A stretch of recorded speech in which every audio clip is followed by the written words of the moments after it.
Makauban karon ang atong Assistant Regional Director sa Napolcom, pinagi ni Attorney sir ba?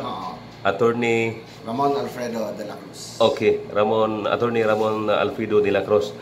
Attorney sir, kumusta ang Napolcom karong panahon na? Maayo nga to ang kuan karon, pero sa mayong aga na no. Mayong buntag sa atong mga listener, mga viewers. Ang Napolcom karon is daghang bag-ong programa kay as you might know, starting pa na itong 2021, gina-develop ang ato ang bagong inspection manual, ang ato ang police manual, o atong monitoring manual. Pero sa pagkakaroon, on hold sa ang ato ang pag-implement sa ato ang mga programa, ginastudyohan pa rin mo ang saon ng bagong manual, kay naman tayo exam. Unahon nato ni PNP promotional o entrance examination. Wala ba'y nausap, attorney, sa mga pamantayan, mga guidelines sa ato mga aplikant, sa ato mga police? Sa amo lang gihapon, pero ang daghan na kausaban karon, subusa sa akong ingon ganina, katong sa ato ang inspection, monitoring, ug kaning gibalik tanaw pod sa ato ang komisyon ang pagpakusog sa PLEB ug sa CSOP or kanitong ginatawag na Community Service Oriented Policing. Na kinihanglan kay ang crime prevention manggod di na siya obligasyon sa pulis lang kundi sa 5 pillars of the criminal justice system. Na-apil ni ana ang ato ang law enforcement mo ng kapulisan, ang ato ang prosecution mo ng DOJ, ang atong judiciary, ang Supreme Court o ang mga lower courts, and napunta kaning reformatory, ang BGMP ug ang community. So ginabanik sa Napolcom ang approach sa kaning crime prevention na holistic approach siya. Whole of society approach. Unang sa CSOP na triumvirate. Kumusta, attorney, ang data karon sa atong mga police officer, labi na itong nalambigit sa mga hiwi ng mga binuhatan? Sa pagkakaroon kami, nalipay kita kay bago lang na mo na clear sa kita sa Region 10, naubos na ito na ang mga kaso na for this quarter. Kay as far as I know, ang quarter duha na lang may nabilin. Kaning nigamay po ang volume sa atong tadi daghan, no? Kumpara sa last year, ni nubo karon. Sir, kining pila ba ka kuan higayon nga tagaan og kinimitong termination ang usa ka pulis kun galing doon na siya mahimo nga sa laod, labi na kung minimal lang hangtod nga mahimo siyang kuan. Pila kahigayon o kapila siya kahigayon aya siya tanggalon sa iyang pagka pulis lugar kon makahimo siya mga wala na sa higayon, naa siya sa gravity sa offense. Kung unsa siya kabugat naman tayo natawag na simple, na less simple, na grave. Kung grave na siya, diya na matanggal. Mapamatud-an po.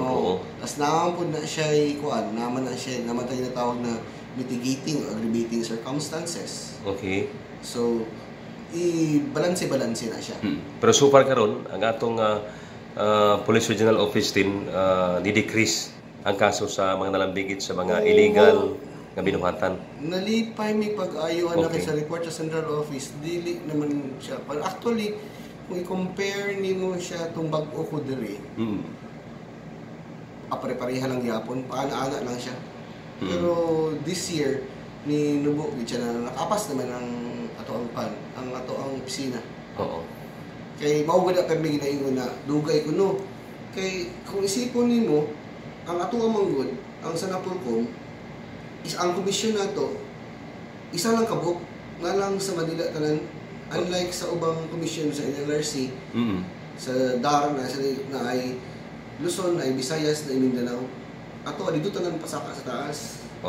Inya ato ang membro, apil ang Secretary of DILG, ang PNP Chief, lisod kay sila tawag na to na M-Bank. Pero ginapan naman, karon paspas naman po ang dagan. Karon sir, as of now, kumusta ang hiring sa atong kapulisan?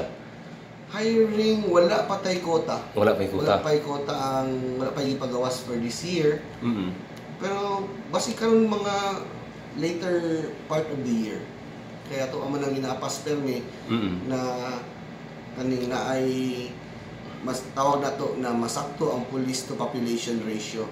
Okay. Na 1 policeman for every 500 citizen. Grabe, no? Ang pinaka maximum, ang perfect yun, ang basta dito siya mag-minimum na 1 policeman is to 1,000. Oo. So karon wala pa. Wala pa kay ang inatanaw mo na factor is duha man kabuka tong recruitment, ang hiring. Oo. Naman tay hiring na regular recruitment. Okay. Ato pasulod lang. Madugang na puti attrition na recruitment kay pangpuli sa katong mga katong kuta na gyud, kuta na gyud. Katong mga nag-retire na. Okay. Nag-resign. So, mo na kating ano pa lang sa ang recruitment nato is daghan pag regular recruitment na siya, pero pag attrition na siya, punan naman itong nangawala. Okay. So, kana ang sa recruitment. So far, wala pa takabalo kung saan ihatag sa to karon attrition ba or regular recruitment. Wala pa mo data sir ba nga kanang bitong nag-floating ang mga pulis tungod kay dunay mga pending case karong panahon na. Floating tungod sa pending, di man gyapon kay na makadepende ang puna sa kung unsa kabugat iyang kaso na dili siya taga-ag trabaho.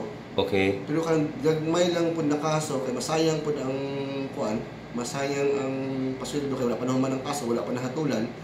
Ginapatrabaho na kanang gagmay lang.